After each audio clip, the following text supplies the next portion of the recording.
dan peserta kegiatan sosialisasi Hisab-Ruqyah bagi mahasiswa tahun 2020. Marilah kita sama-sama mengucapkan syukur kepada Allah Subhanahu wa taala. Pada hari ini oleh Allah kita masih diberikan sehat oleh Allah Subhanahu wa taala. Sehat itu mahal harganya, tidak bisa kita beli dengan uang. Walaupun Anda masih muda, kalau nggak sehat maka nggak bisa datang ke sini. Itu nikmat luar biasa. Walaupun kau banyak meni encel, meni itu uang. Nah, kalau nggak sehat nggak bisa. Yang saya hormati bapak-bapak, ibu sekalian, tidak ada kata yang paling indah kecuali syukur kepada Allah Subhanahu wa taala. Pada hari ini oleh Allah kita masih sehat oleh Allah. Yang kedua, selawat dan salam kita aturkan kepada baginda kita Muhammad sallallahu alaihi wasallam. Bapak, Ibu, wabil khusus Bapak Kakanwil, alhamdulillah pada hari ini oleh Allah Subhanahu wa taala kita bisa mengadakan kegiatan sosialisasi Hisab-Ruqyah. Ini merupakan nikmat Allah Subhanahu wa taala. Adapun dasar penggaraan kita yang pertama adalah Undang-Undang Nomor RI tahun 2003 tentang Keuangan Negara, Lembaga Negara Republik Indonesia Nomor 47 tentang tambahan lembaran negara Republik Indonesia Nomor 4286. Yang kedua dasar penggaraan adalah Undang-Undang RI Nomor 20 Tahun 2019 tentang Anggaran Pendapatan Belanja Negara tahun 2020. Kemudian Peraturan Menteri Agama Nomor 19 Tahun 2019 tentang Organisasi dan Tata Kerja Instansi Vertikal Kementerian Agama. Kemudian nomor Program Direktorat Urusan Agama Islam dan Pembinaan Syariah Kementerian Agama RI tahun 2020. Kemudian yang terakhir DIPA Kanwil Kementerian Agama Provinsi Kalimantan Barat tahun 2020 nomor DIPA 025-03-2-41866-2020 tanggal 12 Desember 2019. Adapun tujuan penyelenggaraan Hisab-Ruqyah ini adalah meningkatkan pemahaman peserta bidang Hisab-Ruqyah dan penetapan arah kiblat. Jadi tujuan kita sini adalah untuk meningkatkan pemahaman kita khusus pada mahasiswa agar tahu tentang masalah arah kiblat dan perhitungan awal bulan. Ini sering terjadi di masyarakat. Dalam belajar falak ini ada 3 dan diingat mahasiswa khususnya UNU, kemudian IAIN, bahwasanya Pontianak ini beda. Kalau yang Tanjung Untan kan tidak ada, tapi ini kita ajak biar tahu tentang falak. Untuk kota Pontianak ada 2 lintang. Yang pertama lintang utara dan lintang selatan, diingat itu. Sampai kiamat diingat. Mahasiswa diingat masalah susah sesuatu. Beda di Jawa. Di Jawa itu hanya ada lintang selatan. Tapi jangan ikuti lintang pukang, ya nggak boleh. Maka belajar yang benar, biar mahasiswa biar berhasil. Nah, yang terlambat silakan ya isi aja stop itu. Sawu sufu vakum isi ya. Nah, terlambat. Jadi alhamdulillah pada hari ini Pak Tanya memiliki tepat waktu oleh Allah hingga kita bisa laksanakan sebaik-baiknya tepat waktu. Walaupun terlambat wajar mahasiswa, namanya mahasiswa. Maha besar. Siswa itu Jawa-Jawa artinya. Makanya mahasiswa. 2, tujuannya memberikan pemahaman kepada para mahasiswa sebagai kaum terpelajar untuk memahami pentingnya menyampaikan kebijakan pemerintah terkait Hisab-Ruqyah agar tidak menjadi kesalahpahaman dalam masyarakat. Nanti ilmu kalau sudah ada diajarin masyarakat. Oh begini caranya perbedaan, begini saling menghargai. Menghargai. Cuma saya kaget tadi itu mahasiswa itu yang dari UNU itu. Ada kalimat yang miring bagi saya. Assalamualaikum bagaimana? Assalamualaikum double, taukid di 2. Tahu saya taukid itu hanya nggak begitulah. Ada taukid lafziyah, ada taukid apa namanya? Lupa saya. Ada dua taukid tuh di kitab tuh. Assalamualaikum. Waalaikumsalam. Yang ada itu tahu saya, maaf ini saya gitu bentar Pak. Saya dosen. Kami Pak Nusahid, alumni itu bereng, bukan ecer-eceran. Pak Gusti dari Bangil. Yang ada di NU itu, Assalamualaikum, Waalaikumna, begitu ada. Itu ada. Kalau ramai itu Waalaikumna, wabarakatuh. Itu kayak pernah ngajar seperti itu. Kemudian, wabillahi taufiq apa? Wallahu muwaffiq. Nah itu. Saya jarang menggunakan itu, walaupun NU jarang saya, netral saya. Susah ya itu jangan. Nah, ya. Itu. Nah, jadi jangan bikin salam yang aneh-aneh, karena kita orang untuk khususnya pada Islam, buatlah suasana masyarakat itu yang tidak aneh-aneh untuk menjaga ketentraman kita bersama-sama. Silakan, ente silakan, alim silakan, tapi jangan bikin masyarakat itu gelisah gara-gara kita. Ikuti yang ada saja, biar kita mati itu enak. Orang yang bikin keadaan itu mati susah. Kau tahu Pak, saya suka mandikan mati, suka mandikan jenazah, macam-macam kau mandikan. Kemudian ada pun pesertanya, jumlahnya itu 70 orang, 70%. Elek bahasa Inggris. Nah, itu. Jadi pesertanya ini Pak Kakanwil, jumlahnya ada 70 orang dari 3 perguruan tinggi. Yang pertama dari Universitas Tanjung Pura Pontianak, kemudian IAIN dan UNU. Nahdlatul Ulama, bukan ulama, ulama. Nahdah, bangkit artinya. Adapun narasumber, yang pertama adalah Bapak Kakanwil Agama Provinsi Kalimantan Barat. Ini beliau yang tengah-tengah, Pak Kanwil, biar tahu. Temu orang tua disapa, Assalamualaikum Pak, gitu orang tua. Jangan Assalamualaikum Pak. Walaupun gimana orang tua kita, belajarlah, karena kita ini mahasiswa, belajar yang baik dengan dosennya. Kemudian, halo Pak, hai. Nah, orang yang berdosen begitu. Kita foto begitu, ya Pak, gitu orang tua. Saya ajarin, karena saya dosen masalahnya. Temu goreng dosen Pak, Assalamualaikum Pak. Masya Allah, ngawur aja. Jadi, ini Bapak Alhamdulillah, Bapak Kakanwil bisa hadir, bersyukur pada Allah. Mudah-mudahan beliau cepat S3-nya. Cepat doktornya. Kita kan bangga kan? Makanya kita doktor. Ya, kita bangga kan? Mudah-mudahan ya Allah beri kemudahan Allah Subhanahu wa taala. Dan yang kedua, ini juga kandidat doktor juga. Kabit kami calon doktor, bukan dokter, doktor. Pakai dok.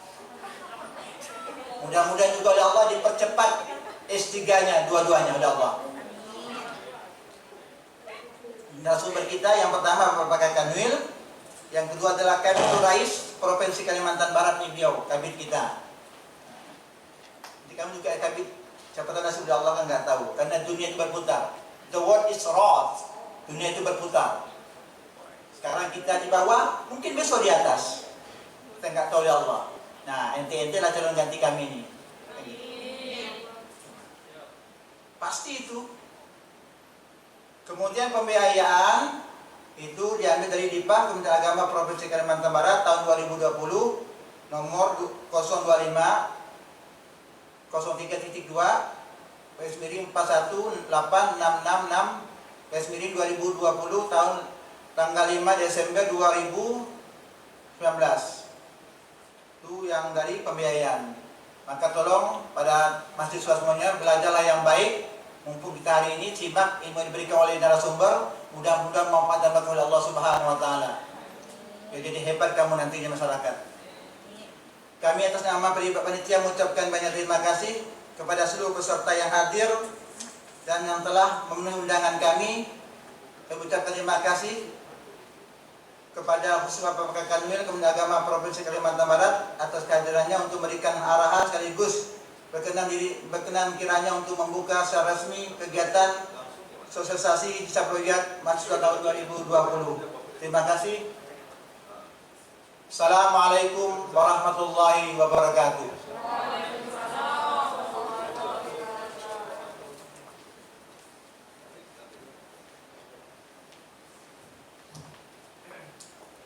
Selanjutnya marilah kita dengarkan sambutan Kepala Kantor Wilayah Kementerian Agama Provinsi Kalimantan Barat sekaligus berkenan membuka kegiatan secara resmi. Kepada Bapak Dr. Andreas Haji Ridwan SMSI yang hormat, disilahkan. Bismillahirrahmanirrahim. Assalamualaikum warahmatullahi wabarakatuh. Alhamdulillahirabbil alamin. Wassalatu wassalamu ala asyrafil anbiya'i wal mursalin Sayyidina Muhammad wa ala alihi wa ashabihi ajma'in. Yang saya hormati rekan saya Pak Kabid Porais, Pak Haji Ehsan. Yang saya hormati selaku Saibul Bait yang hari ini, ya kan? Bapak jemaat dan kawan-kawan kasih yang ada di bidang Urais, yang berbahagia, adik-adik peserta sosialisasi hisab ruqyah bagi mahasiswa. Tema cantik sekali ini, meningkatkan pemahaman hisab ruqyah bagi kaum milenial. Jadi ini bagian dari generation milenial. Salah satu ciri khas generasi milenial itu dia dekat dengan IT, ya kan? Dan selalu update dengan berita-berita yang up to date. Nah, jadi kalau kurang update, dia katakan ini generasi kudem, ya kan? Kurang update. Pertama-tama marilah kita memanjatkan puja puji syukur kepada Allah Subhanahu wa taala. Pada pagi yang berbahagia ini kita dilimpahi nikmat oleh Allah Subhanahu wa taala, diberikan kesehatan, kesempatan.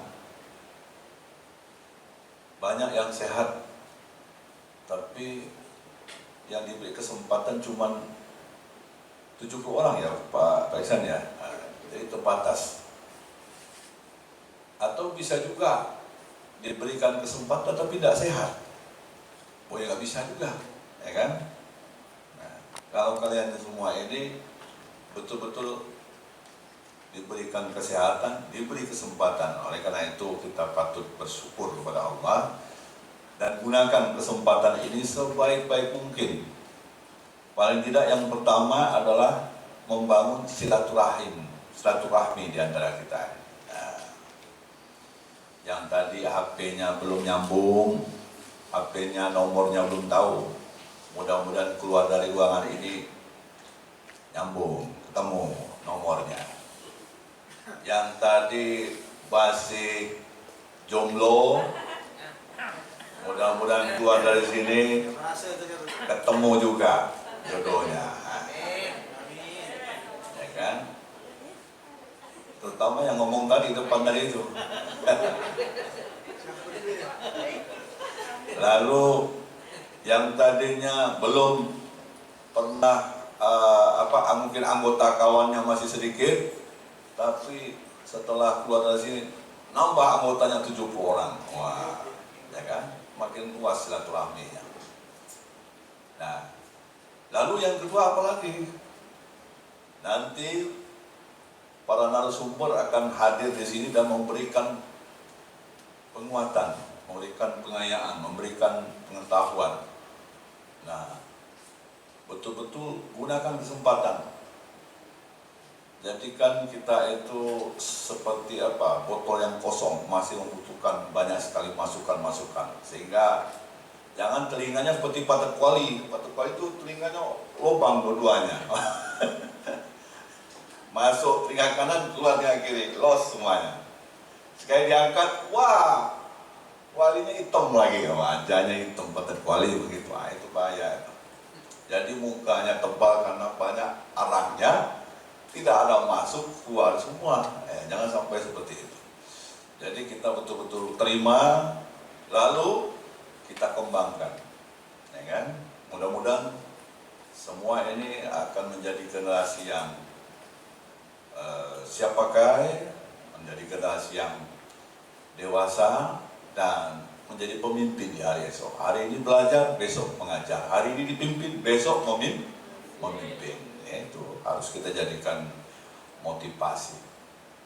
Karena konsepnya itu diawali dari pemikiran kita dulu atau mindset kita. Makanya hati-hati dengan pikiran kita. Kalau kita seorang memikirkan, ini kok orang-orang hebat, dia berpikir hari esok. Apa itu hari esok? Hari yang menghadapi hari yang luar biasa, itu Yaumil Mahsyar. Nah, itu orang hebat tuh pikirnya seperti itu. Kalau dia mikir jangka pendek, ya hari ini mikir perutnya saja, ya kan? Nah, kalau ini kan tergantung mindset nih. Kalau dia pikir HP saja, pikir HP, berarti dia tidak lepas dari HP-nya, ya kan? Kalau mindsetnya itu selalu mikirnya apa ya? Mikir soal Al-Quran, dia tentu akan terus berpikir bagaimana mencintai Al-Quran itu. Makanya kata Margaret Thatcher, ingat, hati-hati dengan pikiran, karena dengan pikiran itu akan melahirkan ucapan. Wah, kita kalau sudah berpikir, tentu tempat sadari kita pun akan mengucapkan. Misalnya kita berpikir sesuatu, apalagi dah menyangkut emosional kita, tanpa sadar itu. Hati-hati dengan ucapan kita, karena dengan ucapan itu akan melahirkan tindakan kita. Nah, lagi kalau dia seorang pemimpin, tentu apa yang diucapkannya itu harus dia pertanggungjawabkan, harus dilaksanakan. Hati-hati dengan tindakan kita, perilaku kita itu, karena akan menjadi apa? Menjadi kebiasaan kita. Kalau sudah menjadi kebiasaan kita, akan menjadi karakter kita. Jadi kalau orang itu kadang-kadang pikirannya, mohon maaf, suka negatif, suka mencarut, ya kata orang Melayu itu. Sedikit keluar ya mulutnya, macam-macam.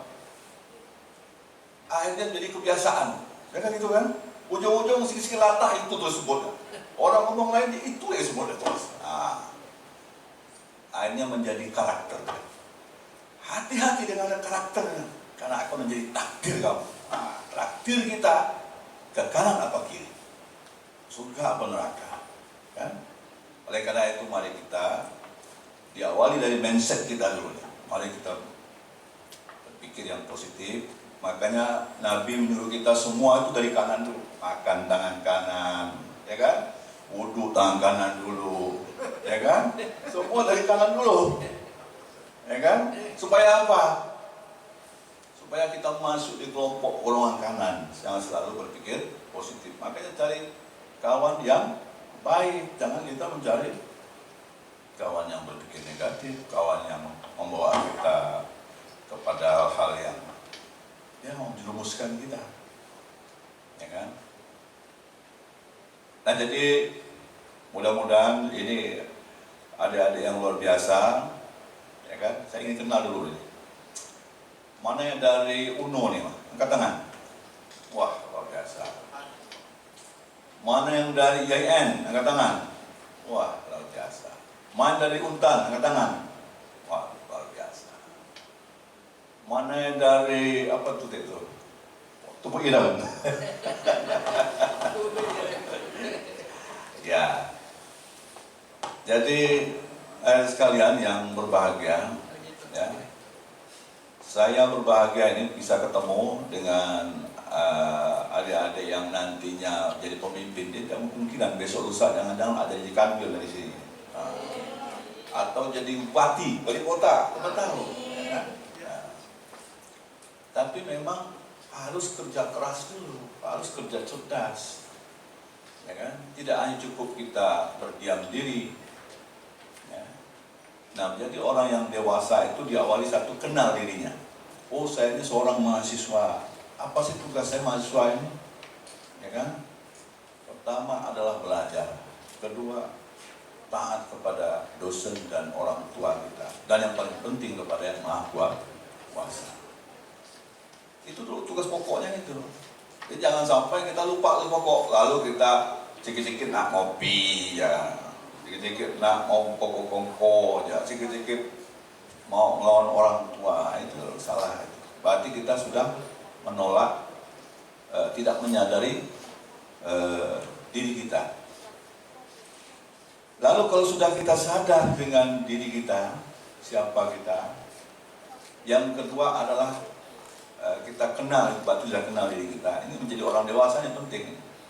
Yang kedua, sudah dia kenal, dia menerima dirinya. Nah, banyak orang kadang-kadang tidak menerima dirinya. Sudah tak kenal dirinya, tak menerima lagi.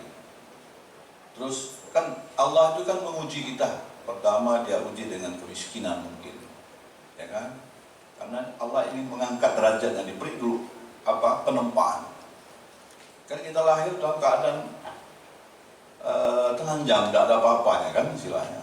Nah, tapi jangan lupa kita lahir itu sudah melalui perjuangan yang berat, berjuta-juta sperma mati, semua hanya kita yang selamat. Nah itu berarti sudah melalui penempaan yang keras sekali. Ya. Oleh karena itu kita kenal, udah kenal, lalu kita yang kedua menerima.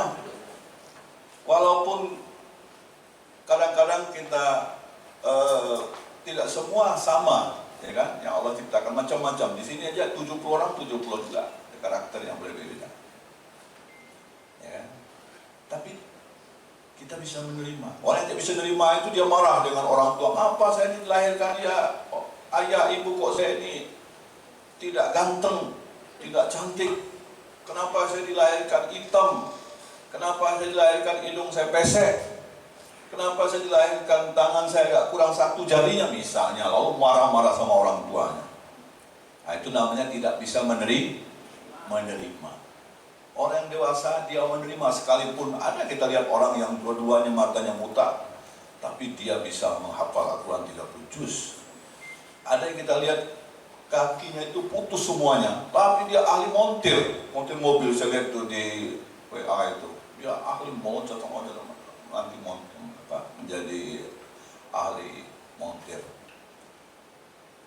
Dia tidak menyalahkan orang lain, dia menerima. Kemudian setelah dia menerima, dia mampu mengembangkan. Karena setiap orang pasti diberikan talenta, diberikan kelebihan oleh Allah. Ya kan? Nah, cuman kita belum tahu mana talenta kita yang bisa kita kembangkan. Ini butuh ikhtiar, usaha kita. Maka kita perlu orang tua, perlu guru, perlu orang-orang yang bisa mensupport kita untuk melahirkan talenta kita. Nah, ini orang dewasa ini. Jadi kalau menjadi orang dewasa, dia kenal dirinya, dia menerima, dia mampu mengembangkan. Setelah dia mampu mengembangkan dan mampu bersaing secara kompetitif, karena untuk menjadi orang sukses itu bukan kita harus meninjak musuh kita dengan mematahkan. Saya ingat ada pesan guru saya itu. Ini ada, coba kamu pikir bagaimana saya ada mistar 1 meter ini. Coba panjangkan mistar ini, tapi dengan logika yang bisa rasional. Kata muridnya, Pak, itu mistarnya dipatahin nggak bisa pendek.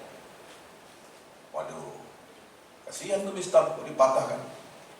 Oh Pak, mistarnya dipencet aja ke dalam tanah biar terpendam, sehingga pendek mistar itu. Karena gurunya minta supaya bagaimana mistarnya bisa pendek, tapi tanpa dengan dilakukan segala sesuatu. Tapi ada murid satu lagi, Pak, gini kalau bisa untuk mengatakan mistar itu pendek, saya akan buat mistar yang lebih panjang dari yang Bapak punya. Nah, Bapak itu 1 meter, saya akan buat 1,5 meter. Nah, dia beri jempol dengan murid yang ketiganya. Artinya apa? Untuk menjadi orang sukses itu bukan berarti kita harus mematahkan, menjatuhkan, bahkan menjolimi. Itu bahkan berbahaya sekali. Apalagi kita menyentil orang-orang yang dianiaya, dijolimi, apalagi orang-orang miskin, orang yatim, kita aniaya, itu pintu langit akan segera terbuka kalau dia meminta mengetuk ke pintu langit itu. Karena Allah sangat memperhatikan betul. Ya kan? Nah, jadi apa yang harus kita lakukan, Pak? Kita harus tampil lebih baik, lebih besar dari mistar yang dipunyai Pak Guru itu. Wah, jadi bagaimana kita bisa mengalahkan Pak dosennya itu, ya kan? Ya harus lebih pintar lagi kita. Akhirnya Pak dosen ngakui, wah ternyata Anda lebih. Dan memang tugas dosen harus membuat pintar anak-anaknya, ya kan? Nah, kemudian yang keempat, tadi bertiga itu menjadi orang dewasa itu. Yang keempat menjadi orang dewasa adalah dia harus mampu membuat keputusannya sendiri dengan bertanggung jawab. Nah, itu berat itu.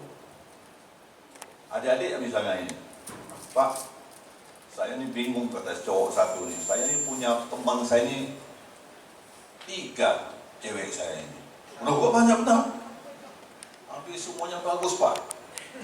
Yang satu sayang sama saya, yang sebelah kanan sayang juga, yang depan sayang juga. Dia perhatian juga. Dia bagus kepadanya, bagus semuanya. Dia semuanya cantik semuanya. Loh kok kamu borong 3? Saya aja begini yang pun 1, ya kan? Nah. Jadi saya bingung nih Pak memutuskannya. Nah ini tanda orang tidak dewasa tadi itu, dia bingung memutuskannya. Lalu apa yang dilakukannya? Dia menangislah di depan Pak gurunya. Pak dosen, saya ini bingung. Kalau saya pilih yang ini, yang 2 kecewa. Kalau saya pilih yang di depan, yang 2 menangis. Ya kan? Kalau begitu saya bunuh diri saja Pak. Nah. Ya kan? Bunuh diri. Tapi bunuh dirinya bergantung di pohon serai.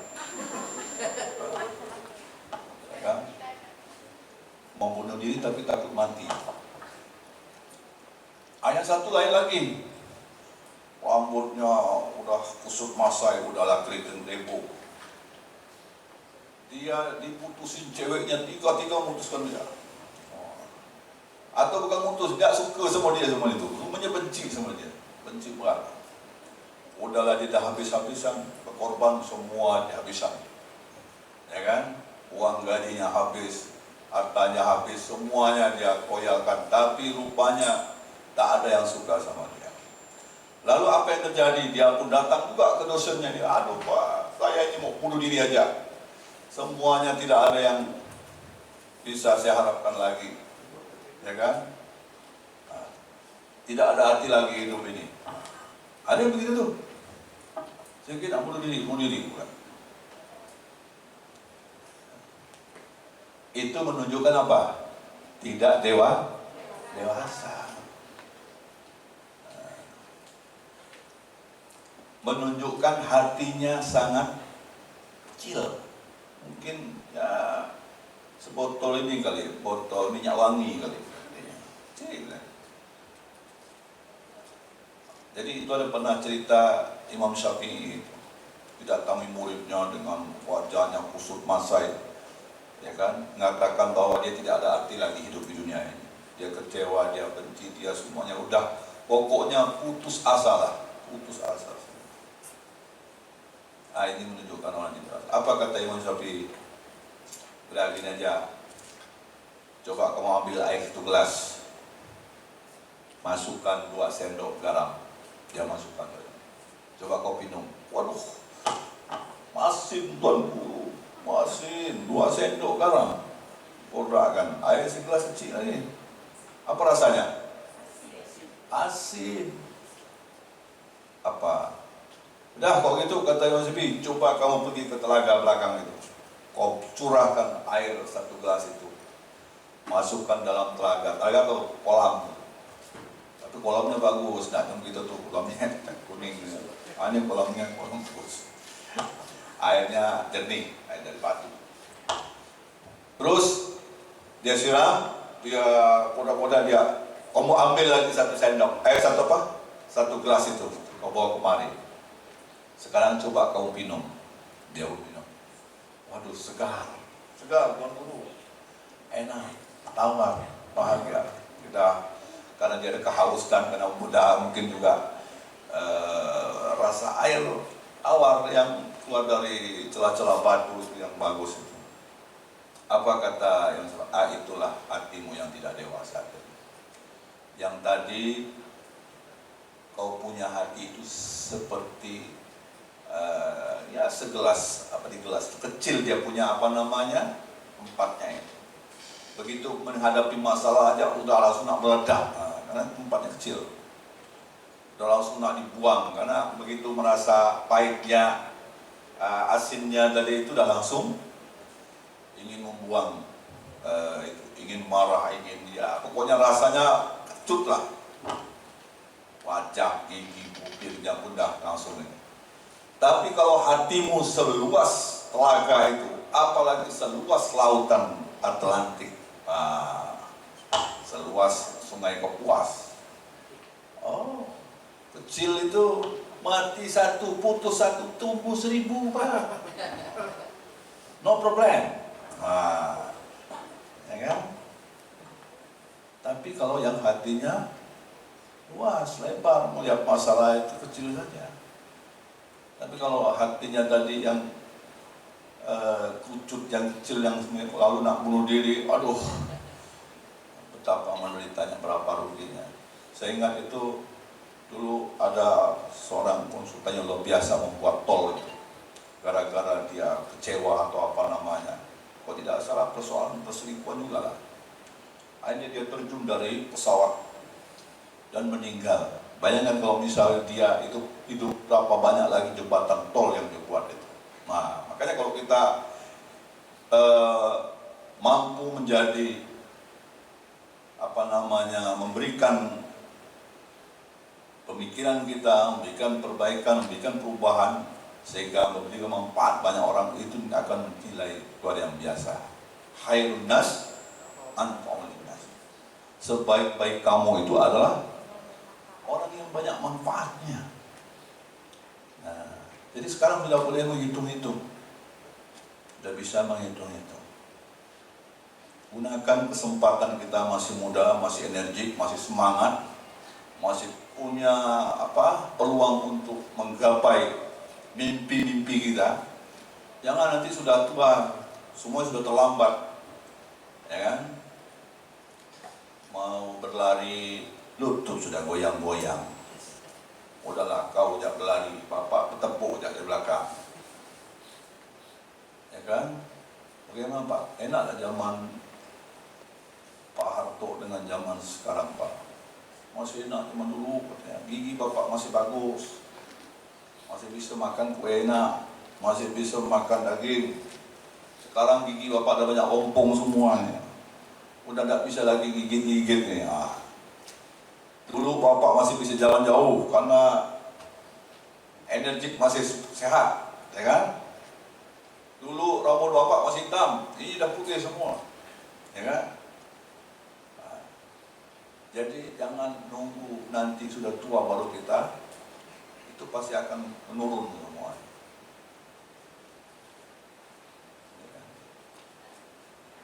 Jadi mumpung Anda masih jadi orang muda, harus bersemangat, ya kan?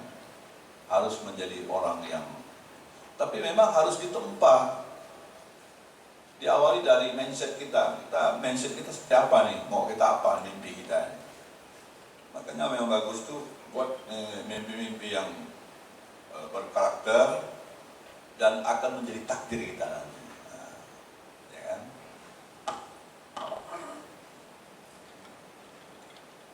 Adik-adik yang Bapak sayangi, di generasi muda yang luar biasa, ya.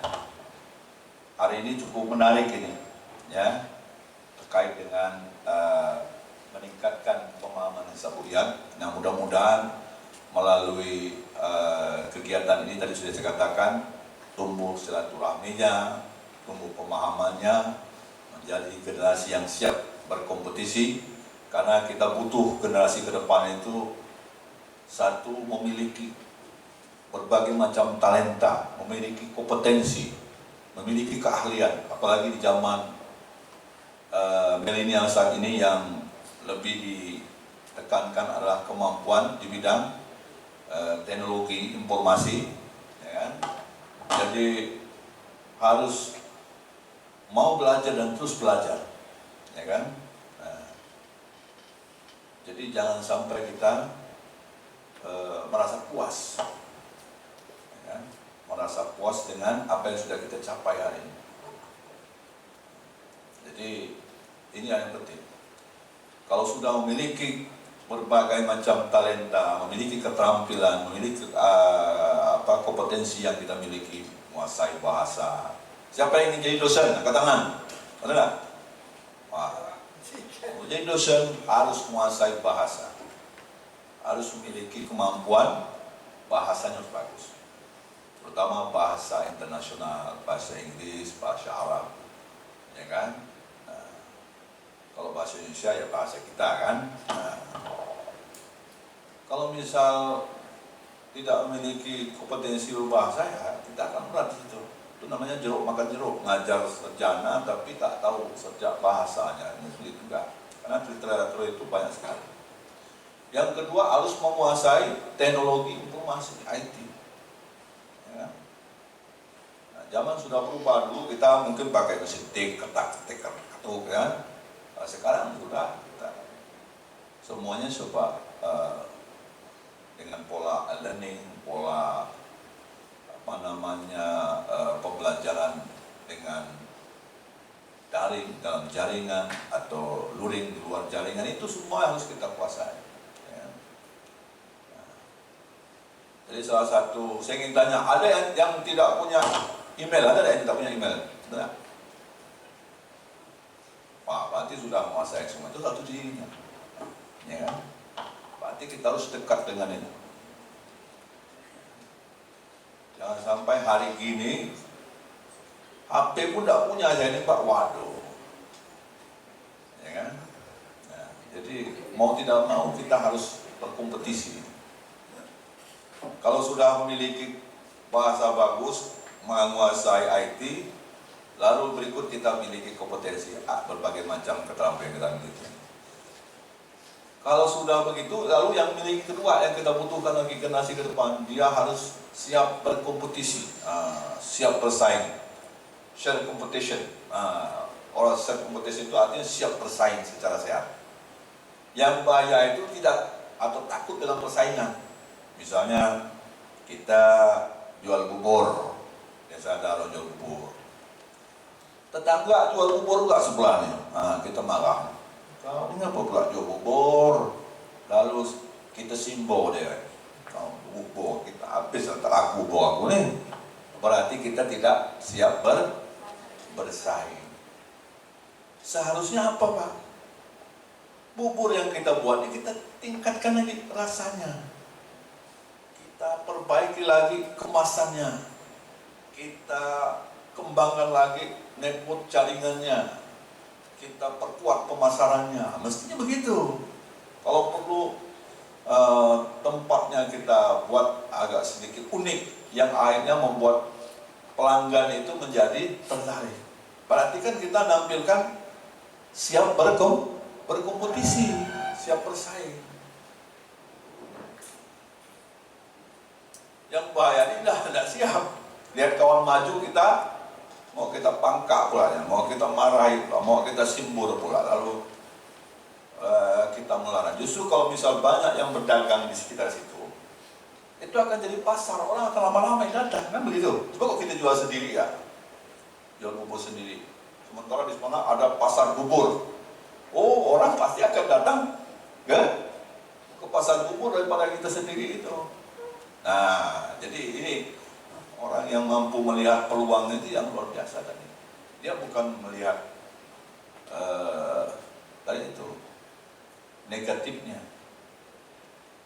ya kan?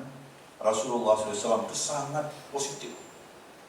Pernah suatu ketika sahabat ini berjalan di suatu wilayah, dia berjumpa dengan seorang kulit hitam yang sudah mungkin 1-2 minggu kali meninggal.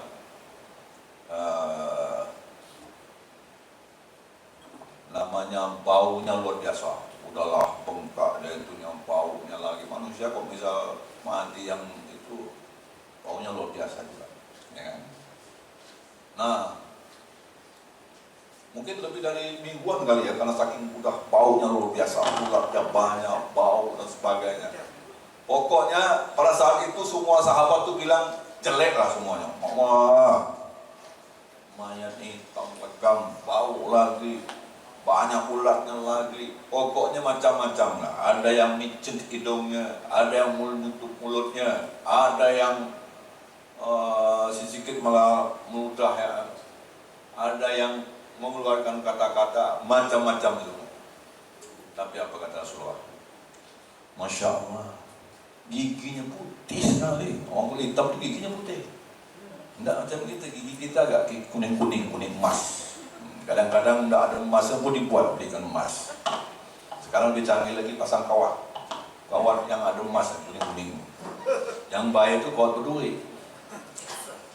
Jadi Rasulullah itu malah melihatnya bukan melihat yang jeleknya, melihat giginya yang putih bersih. Nah itulah bedanya bahwa kita tuh suka melihat yang negatifnya. Nah, coba kita rubah mindset. Baik lagi soal mindset, ya kan? Jadi betapa beruntungnya kalau mengatakan kalau kita menutup aib saudara kita di dunia, Allah akan menutup aib kita di akhirat. Biasa itu. Yang penting itu kehidupan akhirat. Karena lebih apa? Lebih lebih abadi, lebih kekal, lebih lama. Ya kan? Dunia ini sebentar saja. Saya sempat kemarin itu kawan-kawan menghitungnya hanya 2,5 jam ya. Kok kita satu hari akhirat itu 1000 tahun ya. 1000 tahun. Satu hari akhirat itu 1000 tahun di dunia. Satu hari di dunia 24 jam. Nah, coba dibandingkan. Pertanyaan Bapak, ada enggak orang umurnya 1000 tahun? Kalau ada berarti satu hari dia tuh. Tak ada Pak. Udah, kok itu kita turunkan 10%. Kalau 1000, 10% itu berapa? 100. Ada enggak orang umur 100 tahun Pak? Ada, tapi langka. Ada, tapi langka. Kawan saya kemarin Pak Mustoleh 52 tahun meninggal. Terus Pak Haji Roja kurang lebih 52 tahun juga meninggal. Terus akhir-akhir ini baru kemarin dosen kita, rektor juga, Pak Hamka Siregar 56 tahun meninggal. Ya kan? Bapaknya udah 53. Rasanya udah makin dikit waktu ini, ya kan? Tapi kalau dibuat rata-rata, jangan-jangan antara 50 sampai 60, ya kan? Nah, kalau kita ikut umur Nabi 63 tahun, ya kan? Nah, kalau 50 berarti tadi kan 10%, berarti tinggal 5%. 5% itu sama dengan 50 tahun. Nah, sekarang 24 jam satu hari di dunia ini. Kalau 10%-nya berapa? 2 jam 4 menit, kan begitu. 5% dari 2 jam 4 menit itu berapa? 5%-nya berarti 1 jam 2 menit. Makanya orang akhirat itu bilang dia tidak tertarik dengan kehidupan dunia. 2 rakaat salat subuh itu lebih mulia dunia beserta isinya. Bahkan pernah lagi suatu riwayat, ada seorang pengembala jauh nun di bawah bukit. Dia mengkagumi kerajaan Sulaiman, Nabi Sulaiman alaihissalam. Karena Nabi Sulaiman itu raja yang luar biasa, raja yang tidak ada duanya. Dan itu doa yang dimintanya kepada Allah. Dia bisa menggerakkan jin, menggerakkan angin. Pokoknya semuanya tunduk dengan Nabi Sulaiman. Saking hebatnya. Bahkan dia bisa mendengar suara semut. Ketika pasukan Sulaiman itu melewati, misalnya itu mendengar kata apa panglima semut, segera minggir, karena pasukan Sulaiman akan segera tiba. Sulaiman, tunggu, stop dulu, ontar itu, kode kita, karena semut melewat, tahu dia dengar. Lalu ada seorang pemuda yang di balik bukit non jauh sekali. Dia mengagumi dia. Dia bilang apa? Masya Allah, Alhamdulillah, luar biasa.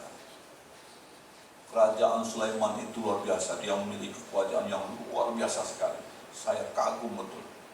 Alhamdulillah. Rupanya Nabi Sulaiman itu mendengar dari suara angin. Angin itu kan cerita. Kalau angin bisa ngomong, kalau bulan bisa ngomong. Jadi Nabi Sulaiman itu mendengar. Dia pun pergilah mencari, minta antar dengan angin. Di mana pemuda itu yang mengucapkan Alhamdulillah itu. Terbang sama. Sampailah rupanya di balik bukit yang jauh sekali lagi mengembala dombanya. Terus dia bertanya, hai pemuda, apa yang tadi kau ucapkan? Oh, saya mengagumi Raja Sulaiman itu luar biasa. Kekuasaan, kehebatannya. Saya kagum untuk Alhamdulillah, tidak ada duanya beliau. Terus apa kata Sulaiman bilang? Saya justru kagum dengan kamu daripada kerajaan saya yang luar biasa itu. Kenapa pula tuanku? Kenapa pula? Wahai, dia belum kenal ya Sulaiman ini. Kenapa pula Anda ngomong begitu? Saya justru kagum dengan, ya kan? Kalau mau tahu, sayalah Raja Sulaiman itu. Wah, dia langsung memberikan penghormatan. Tidak usah, Anda. Dia bilang, kenapa saya mengagumi kata-katamu, kata Sulaiman itu pada pemuda itu?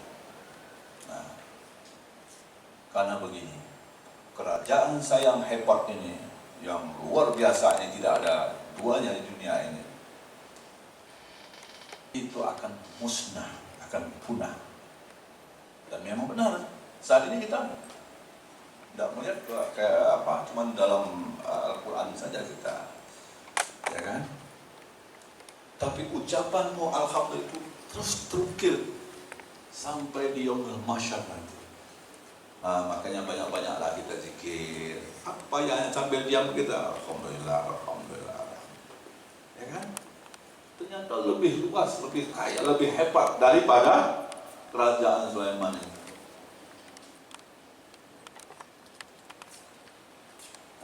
ini. Ini memberikan apa?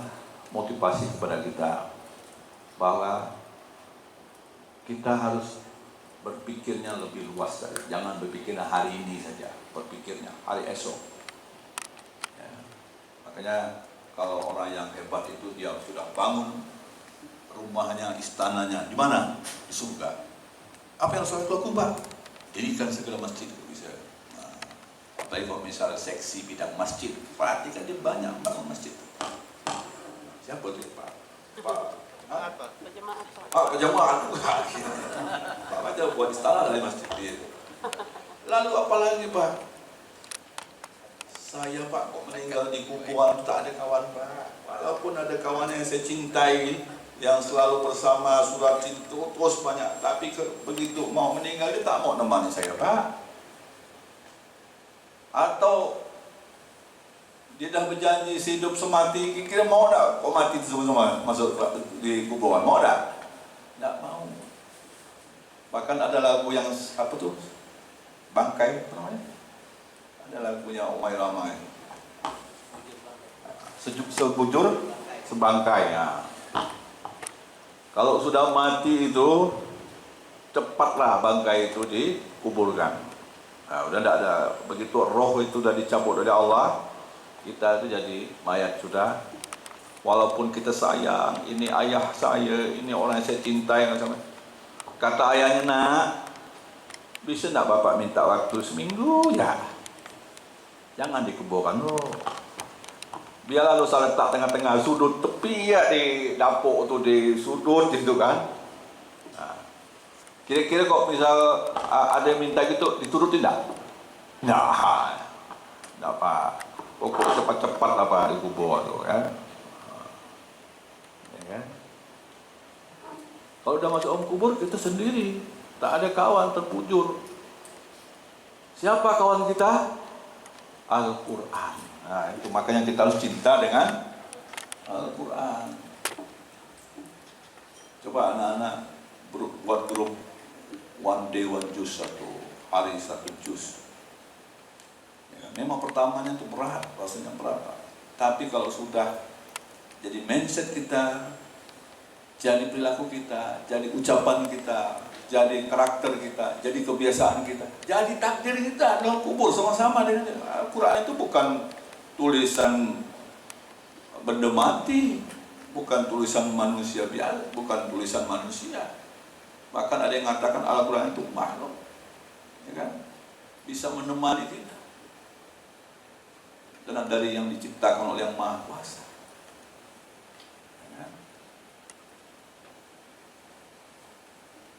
Jadi kalau orang yang mencintai Al-Quran, dia terus berkomunikasi dengan Yang Maha Kuasa.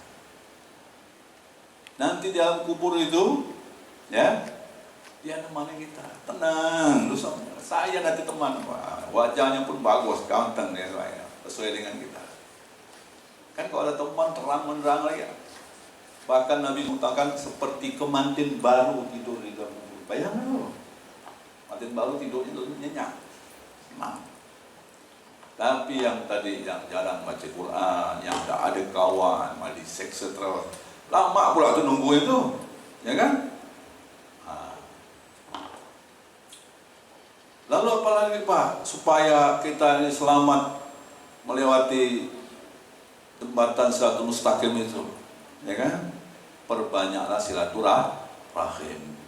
Karena jembatan Siratul Mustaqim itu satu rambut dibelah 7, bukan main tajamnya. Udah rambut itu tipis, belah 7 lagi, ya kan? Jadi beruntunglah, banyak sih yang bisa dalam rangka memperkuat, tapi salah satunya. Jadi oleh karena itu silaturahim itu mari kita perkuat. Maka jangan sampai kita memutuskan silaturahim, ya dalam kita jangan sampai putus. Ya. Jadi apalagi kalau kita berkawan pada orang-orang soleh, dia menyelamatkan kita nanti. Karena begitu orang-orang yang diberikan anugerah oleh Allah, mendapatkan kemenangan yang agung. Apa itu kemenangan agung? Dia terima buku catatan amalnya itu dari kanan, begitu diserahkan. Ini terima nih, wah dia pun terima dengan senang. Dia pun balik melihat keluarganya, aku menang gitu. Yang seperti ini Allah ridho, dia pun sangat ridho, ya kan? Ini yang dikatakan nafsu mutmainnah ini, masuk.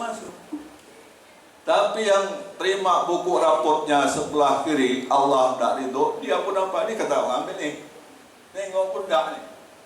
Ya nangis kayak apa itu, ya kan? Dan tak ada hati lagi. Ya. Pastilah masuk ke dalam api neraka.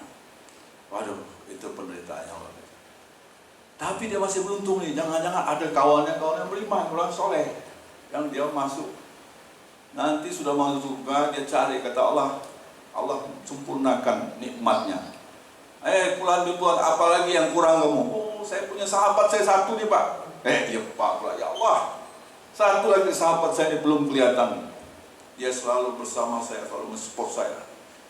Dia berlayar, coba cari, tidak ada, naik satu tak ada dua, dia sampai 7 tidak ketemu. Rupanya lagi cemplah-cemplur di neraka. Wah, datang dia, mati, tangkap tangannya utama. Kenapa kau ini lama benar datang? Kenapa lama kau ini datang? Nah, makanya beruntunglah kita cari orang soleh, ya, orang baik. Sehingga kita bisa mendapatkan berkahnya. Nah ini motivasi saja buat adik-adik, karena agama kita itu tergantung sahabat kita, tergantung kawan kita. Kalau kita kawan dengan tukang minyak wangi, kita pasti kebagian minyak wangi. Tanya itu semprot, sisa-sisa botol itu semprot ya, supaya promosi gitu. Tapi kita sudah tahu, kawan ini pasti kawan dengan yang tukang minyak wangi ya. Nah, kau tahu Pak, baunya macam-macam kok. Badan kau ni kadang bau bunga cengkodok, kadang bau bunga melati, ya, kadang bau bunga macam-macam. Nah, ada lagi baunya bau obat. Berarti kau ni kawan dengan tukang obat ya. Tukang obat tu macam-macam juga baunya. Ya. Yang baik lagi kau misalnya berkawan dengan pencuri. Ya, lama-lama kita pun tidak mencuri, tapi kita tertuduh, dipanggil polisi. Waktu ini malam, ini pencurinya ketangkap nih. Kamu malam ada di mana? Oh, saya lagi ngopi Pak. Ini siapa teman kau ngopi? Oh, ini Pak, si Ali binti ini. Oh, yaudah, kata Pak polisi, nanti saya panggil. Dipanggil kita jadi saksi, padahal kita tidak, ya kan? Nah, itu berkawan tukang ikan, pernah gak bawa amis ikan? Nah, jadi kalau kita berkawan dengan orang baik, kita pun juga kebagian baiknya. Makanya kita harus pandai-pandai membangun persahabatan, ya kan? Adik-adik sekalian yang Bapak sayangi, tentu dalam rangka penguatan pemahaman tentang hisab ru'yat ini mungkin dari awal harus sudah dimulai dari kampus, dari generasi, supaya nanti ada yang melanjutkan. Kita punya program setiap tahun itu pasti kita lakukan hisab ru'yat, ya kan?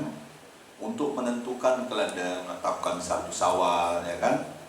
Nah, ada dua sisi, ada yang menggunakan hisab, ya kan? Hisab itu dia berdasarkan hitungan, ya kan? Ilmu falak, ini ahlinya nih, ya kan? Pak Cemat. Nah, ada dengan ru'yatul hilal, melihat bulan. Jadi bulan itu ada bulan sabit, ada bulan timurnya bulan, itu ada bulan purnama, itu semuanya menunjukkan perhitungan waktu. Dulu orang-orang memahami bulan sabit itu, masuk rumahnya harus lewat jendela, ya Pak, harus lewat jendela, karena ini katanya memahami, padahal itu untuk menunjukkan perhitungan waktu. Jadi nanti akan diberikan penguatan lebih mendalam, tapi sekali lagi saya mengapresiasi kegiatan hari ini. Saya masih ada waktu nanti, ya, mungkin untuk membuka secara resmi ini akhirnya dengan mengucapkan Bismillahirrahmanirrahim. Kegiatan sosialisasi bagi mahasiswa saya nyatakan resmi dibuka.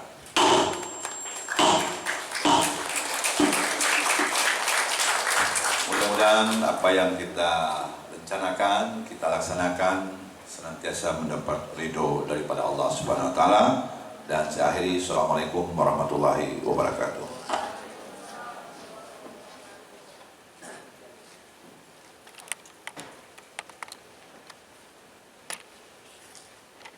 Demikianlah sambutan dari Kepala Kantor Wilayah Kementerian Agama Provinsi Kalimantan Barat. Semoga dapat menambah pengetahuan dan wawasan untuk kita semua. Selanjutnya, pembacaan doa yang akan dipimpin oleh Bapak Haji Nur Syahid SAG. Disilahkan.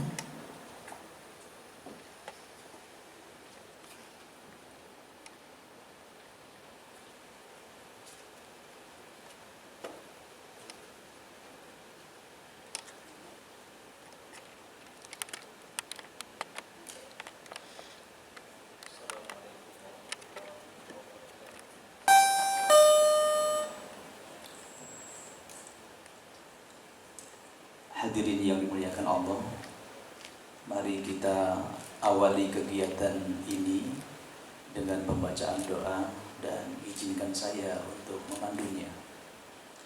A'udzu billahi minasyaitonir rajim. Bismillahirrahmanirrahim.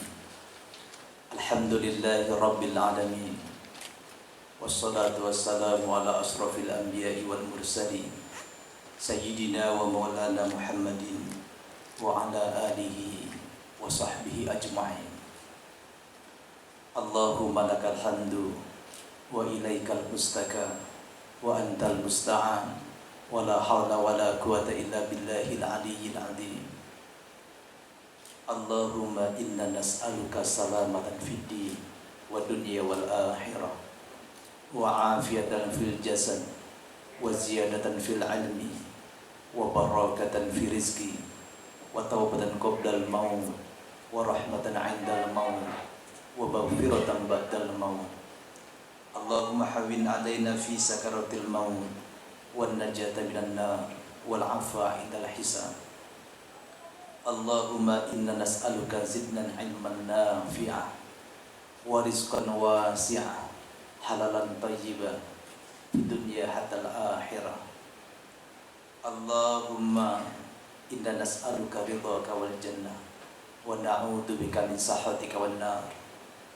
اللهم إنا نعوذ بك من البراس والجنون والجدام والقرانة ومن سيء الأسقام.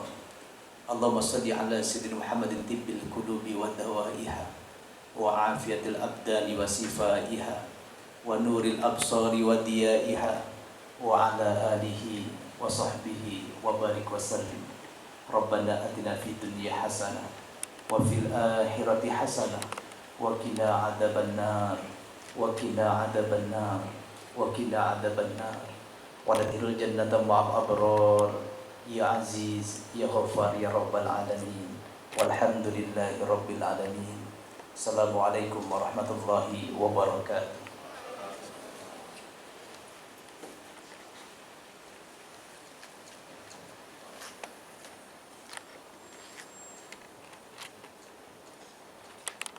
Dengan berakhirnya pembacaan doa, maka usai sudah rangkaian acara pembukaan kegiatan sosialisasi hisab ruqyah bagi mahasiswa di lingkungan kantor wilayah Kementerian Agama Provinsi Kalimantan Barat tahun 2020. Kami atas nama panitia pelaksana mengucapkan terima kasih atas kehadiran Bapak Ibu dalam acara pembukaan kegiatan ini. Menutup acara ini, marilah kita bersama-sama mengucapkan kalimat hamdalah.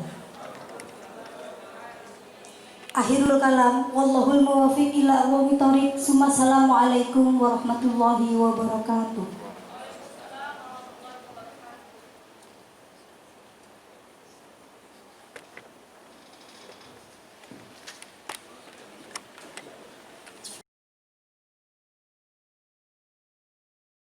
Wabarakatuh. Bismillah, alhamdulillah, wassalatu wassalamu ala rasulillah wa ala alihi wa ashabihi wa mawalah amma ba'du. Para peserta yang berbahagia, Pak Kabid dan para kasih yang ada di lingkungan bidang Urais Binsannya sudah tidak ada lagi, bidang urusan agama Islam Kanwil Kementerian Agama Provinsi Kalimantan Barat. Saudara-saudara sekalian, para peserta yang berbahagia, pada kesempatan yang berbahagia ini materi langsung akan disampaikan oleh Kakanwil kita, Bapak Dr. Andes Haji Ridwan Nusa MSI, dan insya Allah sampai waktu nanti beliau dirasa cukup karena beliau akan melaksanakan kegiatan juga di Kota Pontianak. Mungkin tidak berpanjang lebar, kami pengantar, dan mungkin di antara kita juga sudah banyak yang tahu biodata beliau dan siapa beliau, dan saat sekarang ini beliau yang jelas adalah menjabat sebagai Kakanwil Kementerian Agama Provinsi Kalimantan Barat. Materi yang beliau akan sampaikan pada kesempatan yang berbahagia ini dalam rangka sosialisasi hisab ruqyah bagi kaum milenial. Nanti akan lebih panjang lebar beliau sampaikan tentang bagaimana tentang mengenal lebih jauh tentang hisab ruqyah ini. Tentunya ada kebijakan-kebijakan yang harus beliau sampaikan kaitannya dengan Kementerian Agama Provinsi Kalimantan Barat, dan juga nanti tentang kebijakan Urais yang juga akan disampaikan oleh Kabid Urais tentang kaitannya dengan hisab ruqyah. Baik Pak Kanwil, sebagai narasumber kami silakan langsung untuk menyampaikan materinya. kurang lebih nanti mungkin setengah jam Pak. Setelah itu mungkin ada 1-2 orang yang akan bertanya tentang masalah hisab dan ru'yat ini. Disilakan kepada Pak Kanwil. Bismillahirrahmanirrahim. Assalamualaikum warahmatullahi wabarakatuh. Terima kasih Pak Nusai selaku moderator. Untuk yang kedua kalinya saya berbicara di depan adik-adik ini. Saya sangat senang bisa ketemu dengan adik-adik generation milenial. Hari ini belajar, besok akan menjadi pengajar yang canggih tentunya. Hari ini kita dipimpin, besok kita jadi pemimpin yang hebat nantinya. Ya. Itu jangan lupa tugas pokoknya, belajar dan selalu taat pada Yang Maha Kuasa, pada orang tua, kepada guru-guru kita, dosen kita, atau siapa saja yang bisa membawa pencerahan kepada kita. Saya punya waktu sangat terbatas ini, karena jam 10 nanti saya harus mengisi lagi materi. Tapi tadi sudah cerita banyak dalam rangka motivasi adik-adik. Ya. Nah, kalau kita bicara di Kementerian Agama, ya, maka kita selalu orientasi persoalan bagaimana memerankan peningkatan pengamalan agama, ya. Nah, bicara soal agama, ya memiliki kedudukan yang sangat strategis, ya, sangat penting dalam kehidupan kita, ya.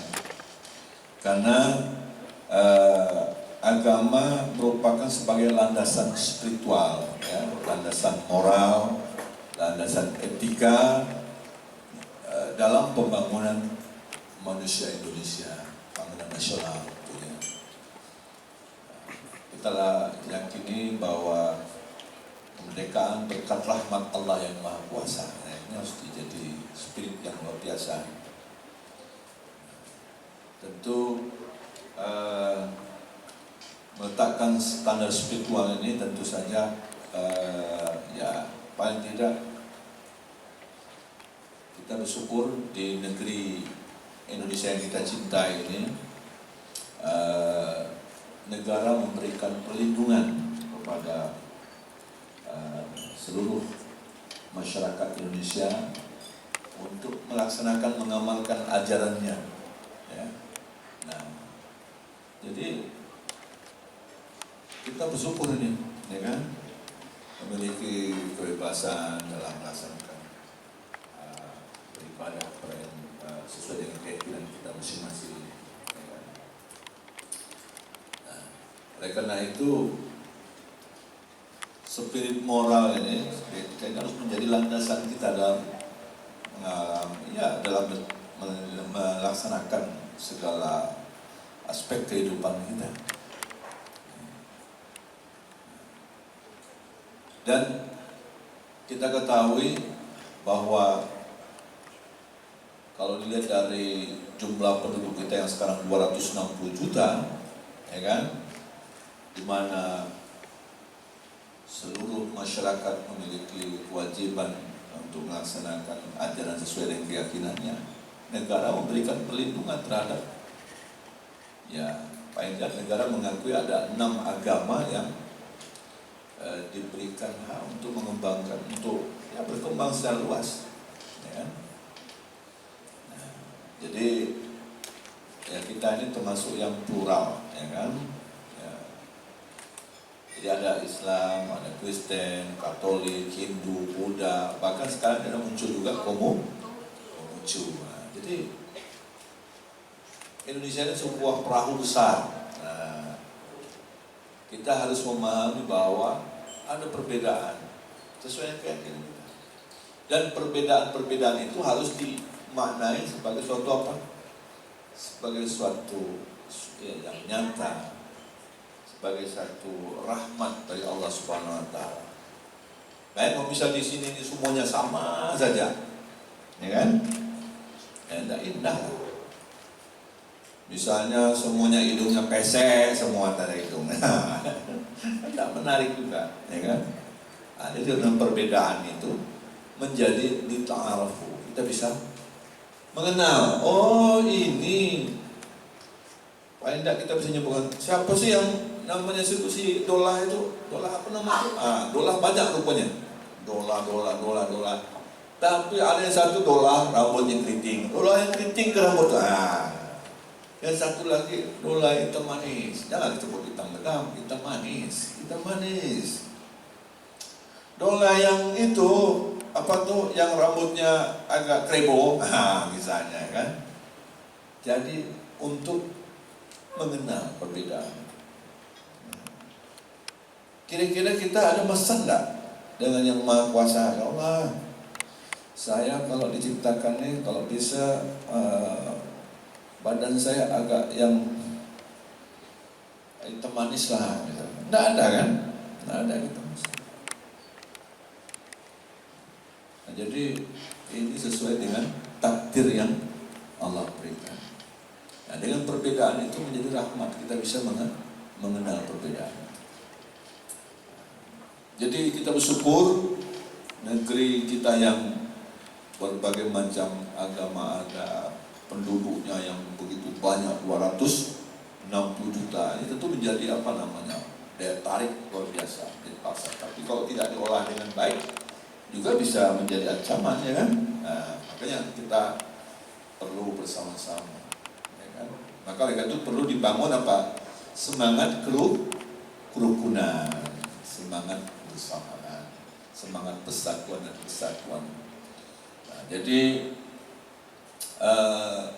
menjadi potensi bagi kita untuk meningkatkan ekonomi kita, mendatangkan peningkatan usaha kita, mendatangkan pertumbuhan ekonomi. Apalagi kita juga punya berbagai macam budaya. Kita ini kan terdiri dari macam suku, macam-macam suku kita, ratusan jumlahnya. Kita juga punya berbagai macam budaya, karena dengan suku melahirkan budaya, melahirkan gagasan-gagasan macam-macam lah. Budaya soal pakaian, soal makanan, soal budaya perkawinan, macam-macam, ya. Nah, ini bagi orang luar daerah, luar negeri, itu aneh bagi mereka. Itu bagi mereka menjadi daya tarik, ya. Nah, ini yang perlu kita kembangkan. Tapi yang perlu digarisbawahi bahwa agama itu sebagai suatu sistem nilai yang menjadi tolak ukur yang harus kita pahami betul. Sebagai tolak ukur. Karena kita tahu agama itu mengatur soal bagaimana berakhlak, bertingkah laku, beribadah, dan sebagainya dalam hubungan sosial masyarakat. Ya, paling tidak Anda sebagai mahasiswa, ya, saya selalu ingatkan, pertama, paling tidak kita harus kenal dengan Sang Pencipta kita, Allah Subhanahu Wa Taala. Jadi harus bagus akidah kita, menguasai sifat 20, mengenal Tuhan kita, ya kan? Makanya kata Sokrates, kenali dirimu, kau akan kenal Tuhan. Kenapa? Mengenal diri kita ini luar biasa, karena tidak dengan sendirinya kita lahir. Bahkan Allah mengatakan, tafakkaru fil halqi wala tafakkaru fil khalq. Ya kan? Pikirkanlah tentang ciptaanku, tapi jangan kau pikirkan aku. Sesungguhnya kamu tidak akan mampu. Nah, coba anak-anak lihat langit itu. Oh, enggak apa, lihat keluar nanti lihat langit. Lihat lagi. Bahkan aku mengatakan 3 kali, lihat sana itu. Apa yang kita lihat sana, Pak?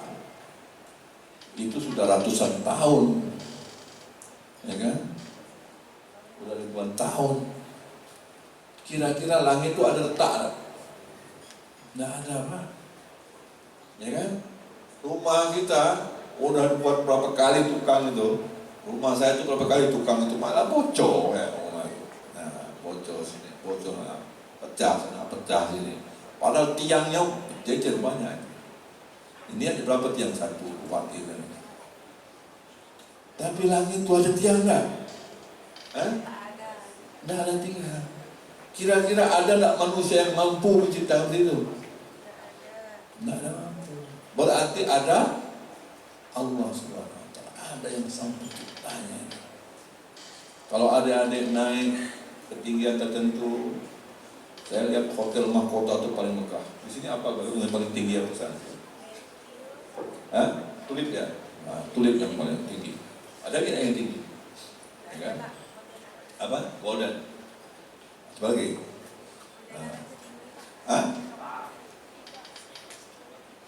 Pokoknya bisa kita lihat di luarnya, wah megah gedung ini hebat kelihatannya, ya kan? Tapi kalau adik-adik naik pesawat dalam ketinggian tertentu, kelihatan tuh di pintu jendela pesawat tuh mulai kelihatan kecil, sampai ketinggian tertentu, tinggal kayak titik loh, tinggal lagi hilang, kelihatan nggak ada lagi, ya kan?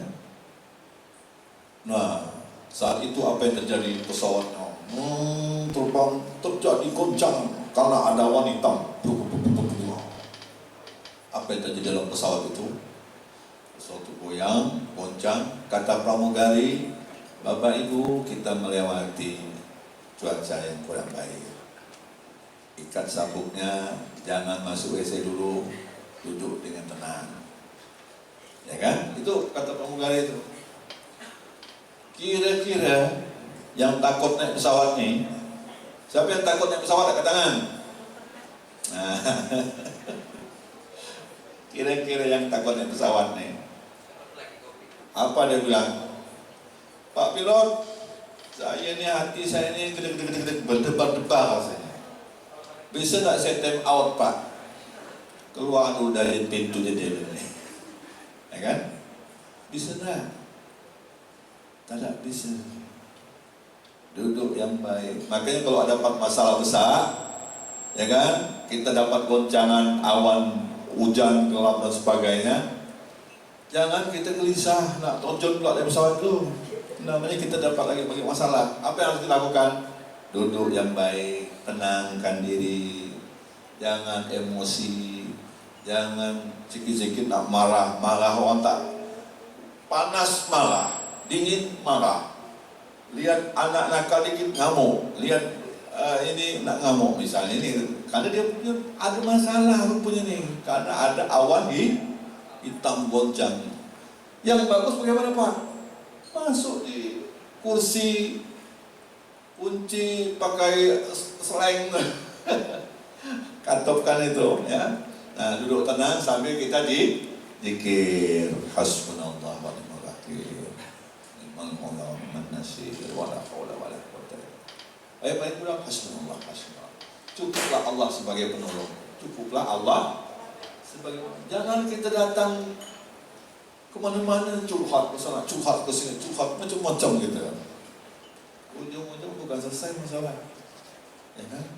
Pesawat tambah kuat goncangnya. Nah itu ilustrasinya aja. Tapi saya ingin katakan, pada saat itu kita tidak bisa lagi berpikir yang mau time out, mau keluar dari pesawat, kan tidak mungkin lagi. Kita tinggal sabar, ya kan? Dan tenang sambil berdoa kepada Allah. Berarti situ ada apa situ? Ada Allah yang Maha Kuasa di situ, yang membantu kita. Nah, karena begitu kita lihat, wah, tidak nampak, ya kan? Tidak nampak. Lihat langit, waduh, masya Allah, dia punya apa nama itu? Awannya putih, awannya macam-macam, ya kan? Nah, di situ kita makin sadar bahwa ada Sang Pencipta. Mungkin tidak ada manusia yang buat tuh ngecat awan tuh, ada tidak yang mampu? Kontraktor mencatat. Ada enggak yang mampu? Berarti ada Allah.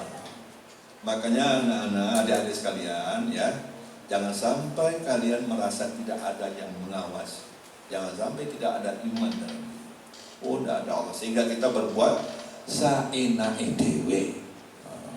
Ngerti orang son? Orang ngerti Pak. Semau kita. Jangan kita pikir kita. Ada malaikat yang selalu mencatat. Malaikat itu tidak pernah ada kompromi, dia selalu mentaati perintah. Sebesar zarah sekalipun kebaikan yang itu tercatat.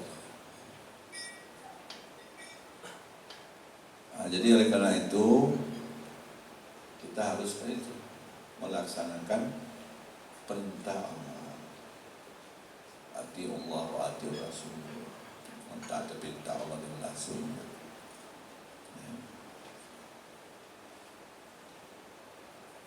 Saya kadang-kadang heran tadi mahasiswa ini kadang-kadang itu berat biasanya. Kenapa Pak? Karena kami untuk jadi mahasiswa ini Pak, masanya masa terang and drone kata Sigmund Freud.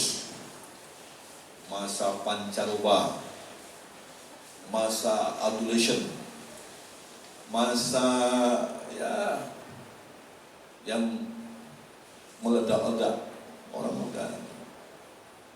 Satu sisi fisik saya ini tumbuh dengan besar, ya kan, badan makin cepat membesar, otot makin kelihatan, yang tadi imut-imut jadi segar, kekar, besar, ya kan?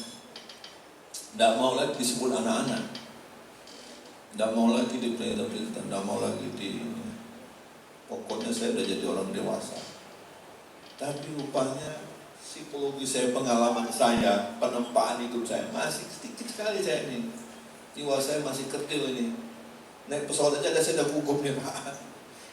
Suruh memutuskan, kamu pilih yang mana nih pacar kamu nih? Masih bingung, masih nangis. Nah, itu berarti kita kejiwaan kita masih takut ini semua. Nah, ini yang katakan masa endang endung, masa pancaroba.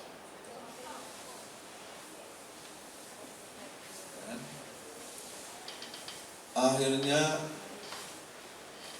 salah menemukan, salah mencari figurnya karena ingin menunjukkan jati dirinya. Sebenarnya saya ini, tren saya ini siapa sebenarnya? Oh, saya ini senang dengan Michael Jackson. Penampilan bukan kayak Michael Jackson, jalannya pun kadang maju kadang mundur, dia jalan Jackson. Tapi udah lama, cuma sebulan aja Michael Jackson. Pindah lagi, tidak cocok rupanya, bukan Michael Jackson. Saya ini kayaknya senang nonton bola kayak Ronaldo. Wah, rambut blondos, pokoknya kayak Ronaldo lah. Rupanya berubah lagi, seminggu aja jadi Ronaldo. Coba lagi. Saya ini kayak siapa ya? Pokoknya macam-macam dari coba, ternyata tidak cocok semua. Dia lupa bahwa dia itu produknya siapa. Ayah dan ibu kita di rumah itulah yang harus kita banggakan. Ridallah, ridha walidain. Keridhaan Allah itu terletak pada ridhonya orang tua. Kalau orang tuanya mendoakan dan membanggakan terus, mengingatkan terus, dan kita DNA kita itu orang tua kita. Nah, jadi harus sadar itu. Yang mengantar kita sukses nanti adalah orang tua kita. Tapi orang tuanya dilupakan pula. Gara-gara mau beli HP, orang tua dikepuk. Nah, dari itu bahaya ya. Ya. Nah, jadi ini pertama nih, kita harus mengenal akidahnya lagi. Jadi remaja yang baik kalau sudah akidah yang bagus. Lalu tadi itu saya katakan, jangan sampai kita tidak kenal Allah, tidak tahu ada Allah, tidak punya ada itu, sehingga kita ya tadi itu lari mencari pikul-pikul yang tidak jelas, ya kan? Nah, tapi kalau kita sadar ada Allah yang menciptakan, tentu kita harus tunjukkan berbagai rasa syukur kita, karena kita diciptakan Allah dengan sangat sempurna.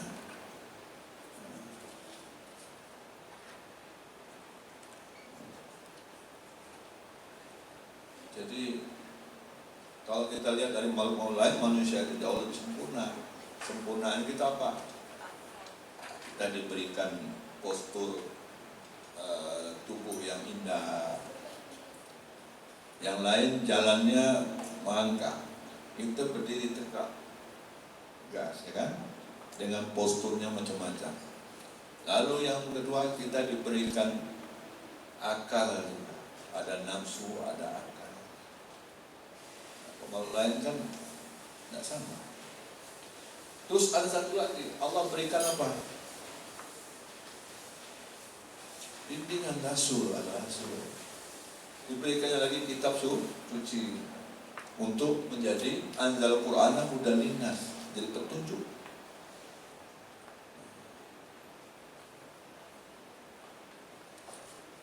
Nah, kalau misal kita udah diberi tunjuk, udah diberi nasihat, kalau misal masih bangkang, kan salah siapa tuh? Salah kita sendiri. Ya. Kecuali kalau kita belum sampai nasihatnya, belum sampai semuanya, ya kan? Jadi kita tahu semuanya. Nah, jadi pentingnya kita kenal. Lalu yang kedua, paling tidak kalian harus memahami praktek-praktek beribadah yang baik. Jangan sampai sudah seusia ini mandi wajib pun tidak paham, ya kan? Istinja pun tidak paham, melaksanakan ibadah salat dengan benar, rukuk, sujud dan sebagainya, makninahnya masih belum paham. Nah, itu harus belajar dan terus belajar. Jadi jangan sampai kita merasa sudah, wah saya ini kan udah jadi mahasiswa, udah bentar lagi sarjana, lalu kita tidak mau lagi belajar. Tidak ada.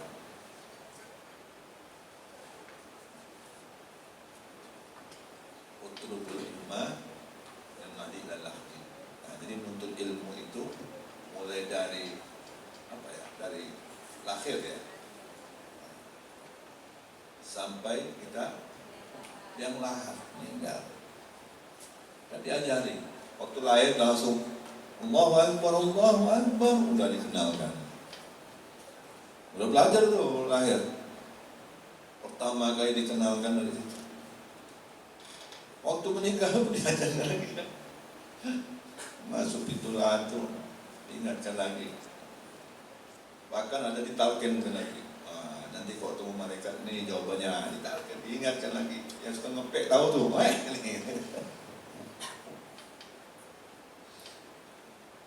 jadi tidak ada kata berhenti, tidak ada kata cukup, ya kan? Jadi harus terus kita meningkatkan pemahaman kita. Nah, kalau sudah bagus akidahnya, bagus ibadahnya, tentu akan melahirkan apa? Akhlak, pasti akan bergeser. Ada pergeseran nilai itu. Di sini nilai agama ini. Nah, makanya agama itu sebagai suatu sistem nilai yang memberikan perubahan karakter kita. Nah, kita tahu mencuri itu dosa. Kan lagunya itu. Siapa yang bilang dosa agama? Kita pun tidak ingin ganggu orang lain. Jangan kan kita aja barang kita diambil, kita marah bagi kita ngambil barang orang, kan begitu. Nah, dan agama sudah berikan nilai, tidak boleh itu dosa.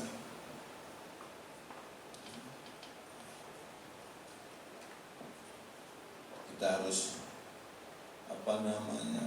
berbakti kepada orang tua kita. Agama mengingatkan. Kalau orang sekuler mungkin orang tua kamu tinggal di ini lah, bantu jempo ya, jompo. Qadara rabbuka alla ta'budu illa iyyahu walidaini ihsan imma yablughanna indaka al-kibra ahaduhuma aw kilahuma fala taqul lahumā uff wa la tanharhumā faqul lahumā qawlan karīma.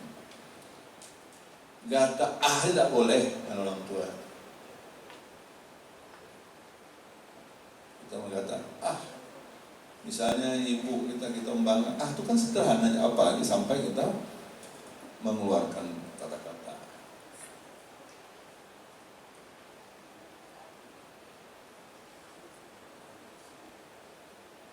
Jadi qaulan karim itu katakanlah dengan yang terbaik.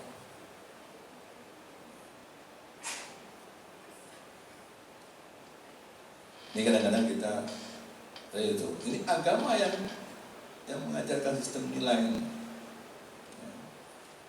Agama juga mengajarkan kita dilarang kalau kita belum sama murim, kita dilarang berdekat-dekatan. Wala taqrabul zina. Jangan dekati zina. Dekat aja enggak boleh. Apalagi sampai berzina. Nauzubillah. Ya. Nah, ini perannya jadi pemuda ini. Karena beberapa, saya ini Pak udah masa drunk and drunk ini Pak, masa adolescent, ya kan? Masa pancaroba, masa makanya Allah mengajarkan kita, kalau kamu tidak mampu mengendalikan lagi, ya segeralah. Tapi kalau misalnya tidak sanggup, belum siap Pak, saya ini belum siap. Kalau itu harus banyak bersabar. Sabarnya yang baik gimana Pak? Jangan misalnya nempel terus dekat, sikit-sikit sabar. Ini ujian kan? Oh itu setan lebih kuat lagi. Setan berhasil dan godain macam-macam. Nabi Adam aja dia goda Nabi. Tapi Nabi mengajar kepada kita, apa caranya Pak? Banyak-banyak puasa Senin Kamis, puasa Asyura, puasa pertengahan tahun, bulan, ya kan? Pokoknya banyak-banyak puasa. Kalau banyak puasa itu akan mampu mengendalikan. Jangankan orang tidak mau jadi kelayak misalnya, ya kita kelayak keluar. Sederhana ya bilang, tunggu ya, saya lagi puasa loh nih. Yang mengajak klien pun maklum kan ya. Ya lah, puasa. Saya pun angkat topi lah. Besok ngajak klien, tunggu ya, klien ya. Siapa? Aku puasa. Nah, besok puasa lagi. Apalagi kalau kita mau berbuat zina. Dan Islam mengajak jangan mendekatnya, tidak boleh.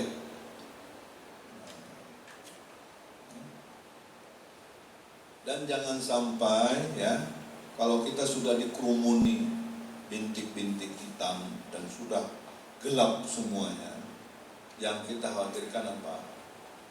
Atamallahu ala qulubihim wa ala syam'ihim wa ala absarihim. Ya kan? Apalagi sampai hati kita ini keras. Ternyata hati itu ya lebih keras dari batu rupanya. Keras dari batu. Benar lah Pak. Ya kan? Kalau sudah Allah tutup telinga, mata, hati kita lebih keras dari batu. Buktinya apa? Al-Quran itu diturunkan di batu itu, di bukit, pecah, ya kan? Ketika wahyu Allah turun, semuanya ini tunduk takut dengan Allah.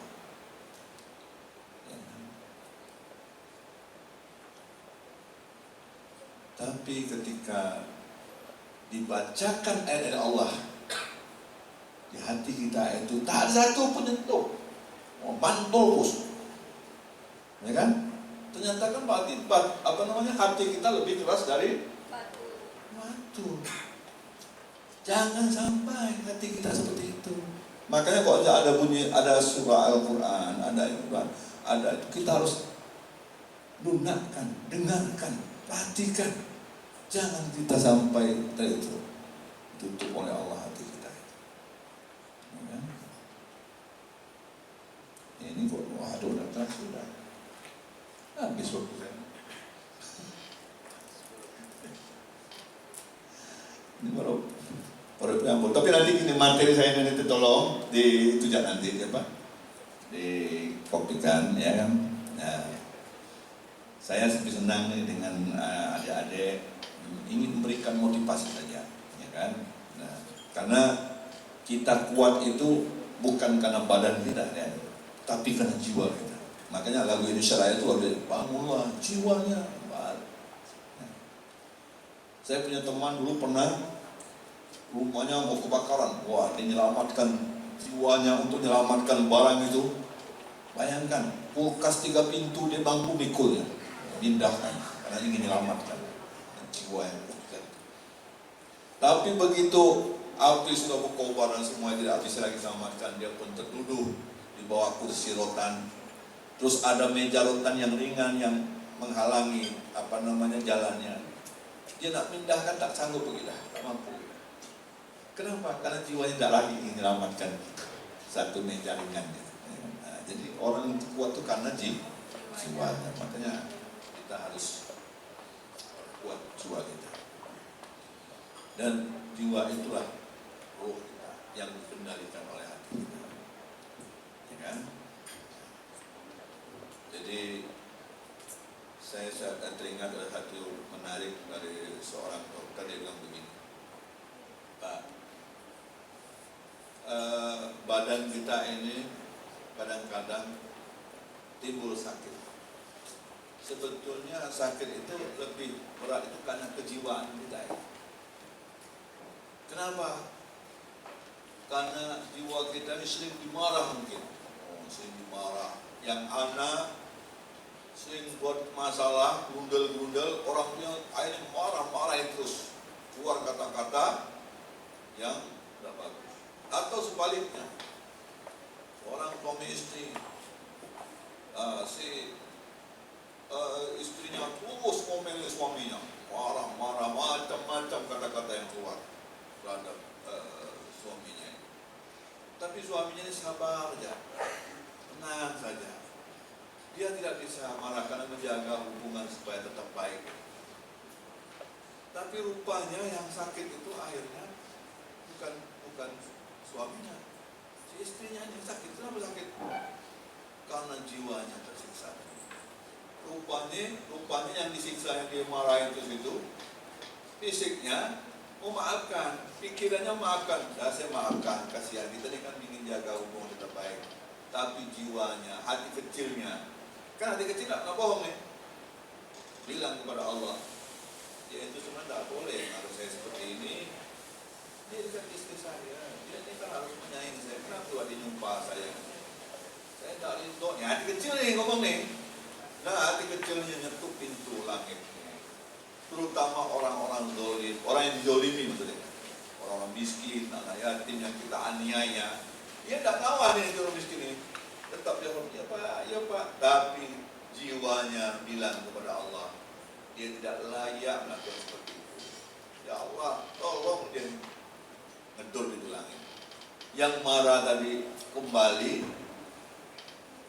rohnya, jiwanya, hatinya atau dirinya menjadi sebab dia sakit. Karena Allah kembalikan tadi. Kita bisa melawan nih, tapi hati kecilnya, tapi akalnya lima nih. Akalnya lima. Saya maafkan, saya ini orang kecil, apa-apa. Logikanya terima ya kan. Dan dia berakting seperti orang susah. Padahal kita tak dapat jatah kan.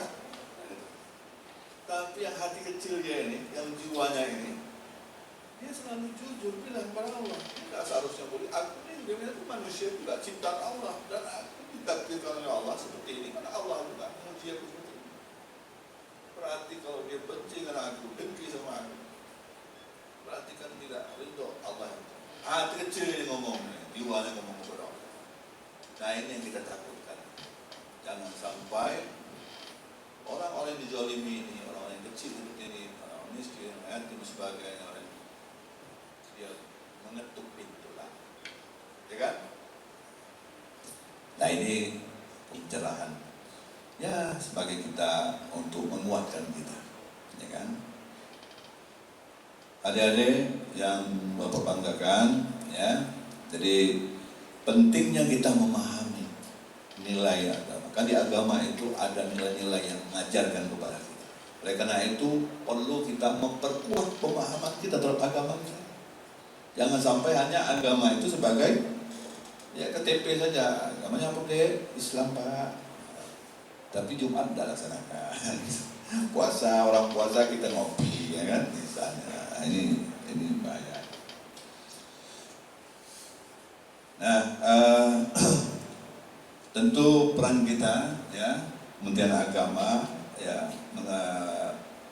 sebagai suatu institusi yang diberi mandat untuk mengurus perihal kehidupan umat beragama. Tentu yang perlu kita perkuat adalah membangun kerukunan umat beragama di Indonesia, khususnya di Kalimantan Barat. Kita bersyukur kerukunan sudah terbangun dengan baik, dan kalau kita rukunkan akan tumbuh perekonomian, akan tenang kita dalam bagi anak-anak yang sekolah, kita tenang, bisa sekolah dengan tenang, kita bisa bekerja, bisa tumbuh perekonomian, bisa sejahtera. Nah, tentu ini harus dibangun semangatnya, ya.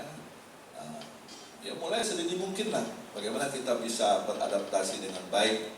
Ada kata petua orang tua, di mana langit ditijak, di situ di mana bumi ditijak, di situ langit ditunjuk. Jadi kita memahami budaya, struktur, lingkungan, sehingga kita bisa beradaptasi dengan. Ada sekalian yang saya hormati, saya mungkin tidak ingin banyak lebar lagi. Kayaknya tadi sudah banyak pesan-pesan.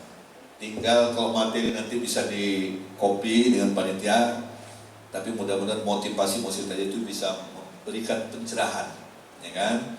Dalam rangka kita menguat spirit keagamaan kita, dalam kita memperkuat silaturahmi kita, dalam kita mencari sahabat-sahabat kita, sahabat-sahabat yang baik yang bisa mengantarkan kita menjadi orang yang dewasa, orang yang sukses, berhasil memimpin di hari esok. Ya kan? Nah, karena generasi yang tua pasti akan pergi untuk digantikan generasi yang muda. Itu sudah hukum alam, ya kan? Nah, jadi tentu perlu dipersiapkan generasi yang kuat untuk melanjutkan etape perjuangan yang akan datang. Tentu kita berharap sama saja sebenarnya sudah rugi. Nah, sama saja kata Nabi harus lebih baik. Nah, bagaimana kita menyiapkan generasi yang baik itu kembali pada adik-adik, di pundak adik-adik lah perjuangan kita, ya kan? Di pundak adik-adik lah kepemimpinan di masa depan yang akan meneruskan. Demikian kurang lebih saya mohon maaf dan saya akhiri. Assalamualaikum warahmatullahi wabarakatuh. Waalaikumsalam warahmatullahi wabarakatuh. Baik, terima kasih Pak Kanwil. Mari kita kasih aplaus buat narasumber kita. Ada kata-kata cantik Pak Kanwil bahwa subhanul yaum ridalul khod. Pemuda saat sekarang ini adalah inilah pewaris nanti yang akan datang. Baik, karena Pak Kanwil waktunya sangat mepet sekali, apakah berkenan 1-2 pertanyaan untuk Pak Kanwil? Boleh satu laki atau perempuan? Ya, satu laki, satu perempuan, ya, satu laki-laki. Kemudian yang perempuan ada. Kalau perempuan tidak ada, kita juga wakilkan yang laki-laki yang sebelah paling kiri, ya. Silakan Mas dari langsung pertanyaan, nggak usah prolognya, ya. Karena beliau ditunggu juga di acara yang tempat lain. Sebutkan nama dan dari utusan dari mana. Assalamualaikum warahmatullahi wabarakatuh. Pertama, perkenalkan nama saya Muhammad Hasib. Saya dari Universitas Nahdlatul Ulama Kalimantan Barat. Saya ingin bertanya kepada Bapak tentang pembahasan ta'rifun nafsi, mengenal diri sendiri, dan tauhidullah, ini mengenal Allah. Di zaman sekarang ini Pak, kita sudah ketahui bahwa untuk mengenal tauhid, mengenal Allah, itu memang sangat diwajibkan dalam agama. Cuman dalam hal ini banyak sekali sekarang ini penyerang-penyerang ilmu tauhid yang ingin menghancurkan atau menyesatkan orang-orang seperti paham-paham Mu'tazilah, paham-paham Mujassimah dan sebagainya. Bahkan sekarang itu yang lagi viral-viralnya adalah kaum Wahabi yang suka menyesat-nyesatkan golongan NU. Nah, pertanyaan saya, bagaimana pandangan Bapak supaya kita sebagai pemuda milenial yang tentunya sangat minim sekali di dalam ilmu pengetahuan agama, agar supaya tidak terkecoh ataupun selalu senantiasa istiqomah di jalan yang dianut oleh Ahlus Sunnah wal Jamaah. Mungkin cuma ini yang bisa saya sampaikan, kurang lebihnya saya mohon maaf. Ihdinas shiratal mustaqim. Assalamualaikum warahmatullahi taala wabarakatuh.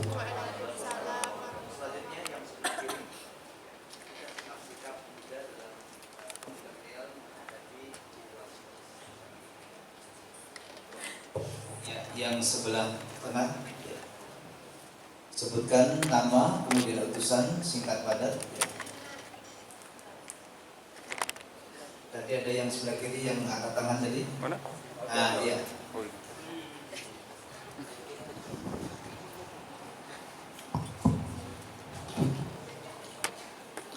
Assalamualaikum warahmatullahi wabarakatuh. Di sini Pak ada dua pertanyaan ya, sekalian Pak ya. Pertanyaan pertama dari saya tentang masalah sosialisasi hisab ru'yat bagi mahasiswa. Yang pertama adalah pertanyaannya, jika terjadi kesalahan dalam melihat bulan hilal dan terdapat ketetapan bahwa kita telah berbuka sehari di bulan Ramadan, ini mungkin agak menyimpang tapi berkaitan dengan juga hilal, apakah kita wajib mengqadha? Pertanyaan yang kedua. Yang kedua, apakah ru'yat dan hilal tidak bisa dibuat seperti kalender sehingga manusia seperti kita lebih mudah untuk menentukan ini waktunya hilal dan ini waktunya hisab? Cuma ini yang bisa saya sampaikan, kurang lebihnya saya maaf. Assalamualaikum warahmatullahi wabarakatuh. Assalamualaikum warahmatullahi wabarakatuh. 3 pertanyaan Pak Kanwil dari 2 penanya langsung. Terima kasih. Satu Pak M. Hashim ya. Nah, bagus pertanyaannya ini. Nah, makanya jadi orang muda, jadi generasi milenial, kita harus banyak belajar. Jadi zaman muda kita menjas orang, apalagi sampai kita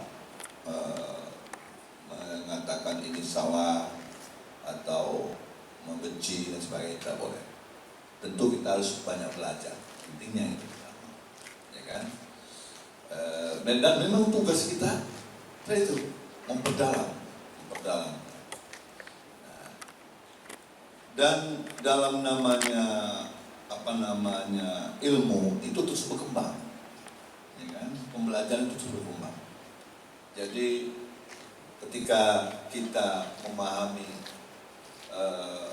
pemikiran-pemikiran para ahli dan sebagainya, tentu saja kita menjadi membuka wawasan kita. Makanya orang-orang, para ulama yang takut kepada Allah, para ulama yang menguasai ilmunya, dia tidak mudah menjudge. Nah, karena semuanya ada dasarnya, kan begitu. Ya. Oleh karena itu, Kementerian Agama dalam hal ini menawarkan dengan program moderasi beragama.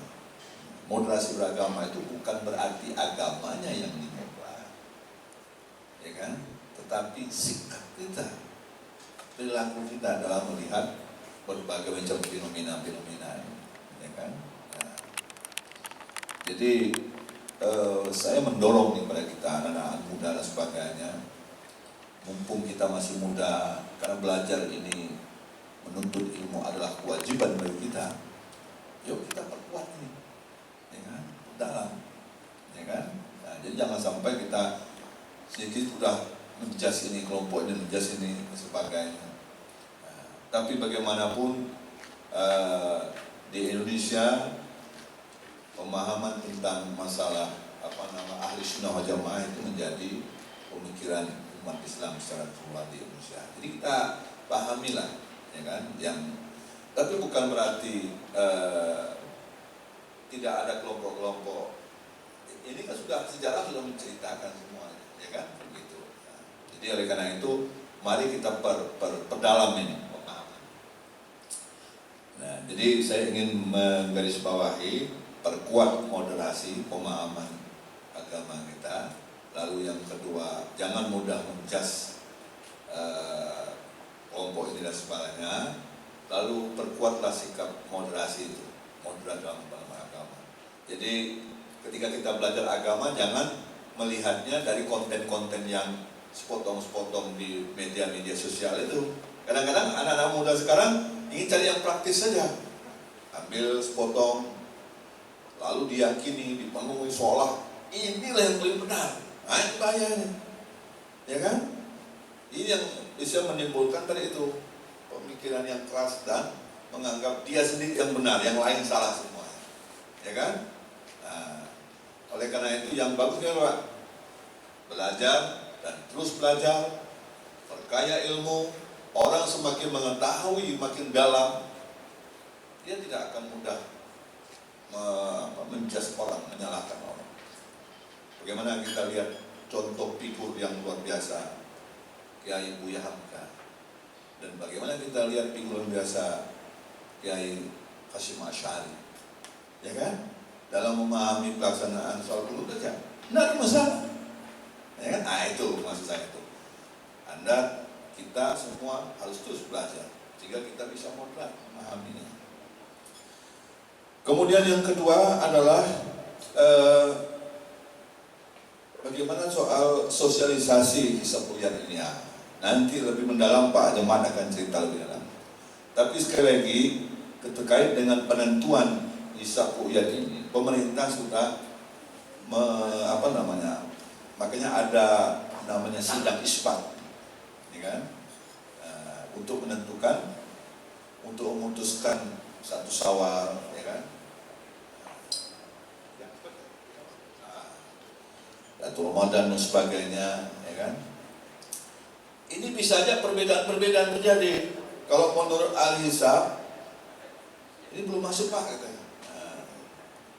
Tapi kalau menurut Idul Hilal udah masuk misalnya. Semuanya ada dasarnya, misalnya kan gitu.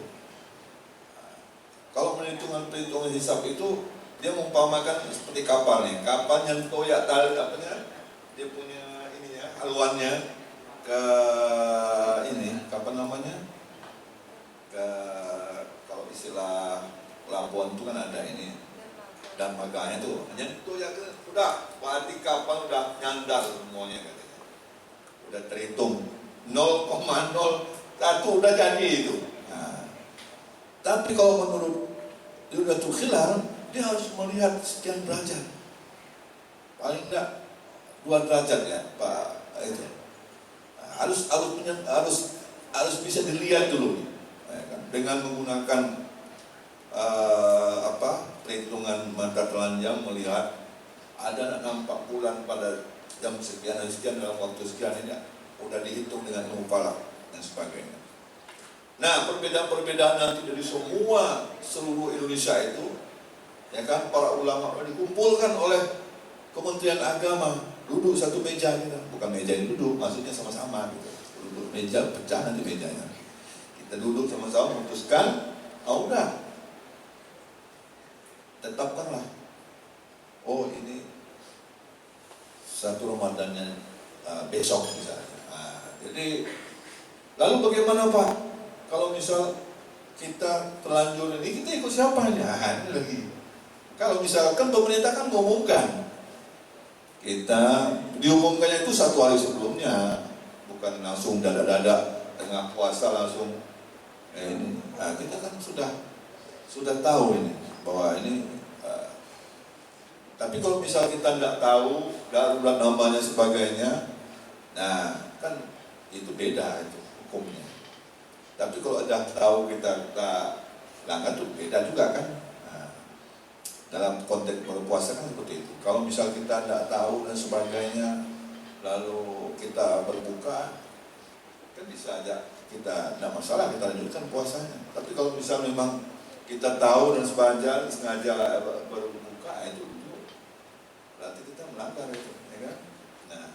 Nah dalam konteks ini tentunya penetapan kalender itu sudah melalui sidang, bukan melalui kemauan sepihak, bukan melalui mendadak, tetap 1 hari sebelumnya. Nah terkait dengan perhitungan tadi itu, kalau misalnya menyangkut hisab, bisa aja dibuat kalender ya, bisa aja.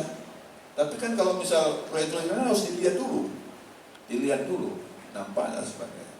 Makanya untuk mencari titik temunya, duduk bersama lah yang diputuskan pemerintah kan begitu. Mungkin itu yang dapat saya sampaikan. Mungkin banyak lagi yang mau bertanya, tapi karena waktu juga yang memisahkan kita, sekali lagi saya mohon maaf.